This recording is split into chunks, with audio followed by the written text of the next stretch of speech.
ขั้นตอนการเสนอขอการสนับสนุนทุนขอทุนโครงการวิชาการ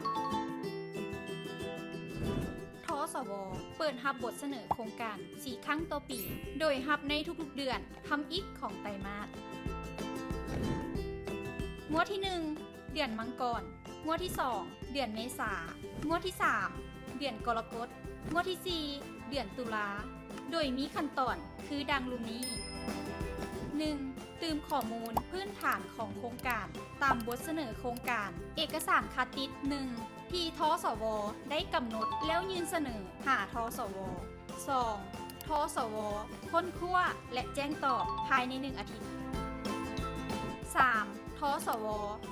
รับแบบฟอร์มพิจารณาค้นคว้าและเสนอในขั้นตอนต่อไปดังลุ่มนี้กล่องประชุมคณะ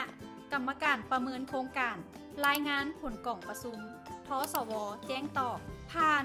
อาจเสนอปรับปรุงแผนงบประมาณปฏิเสธถ้าบ่ผ่านกล่องประชุมประเมินโครงการวิชาการถ้าท่านมีเงื่อนไขในการเสนอขอทุน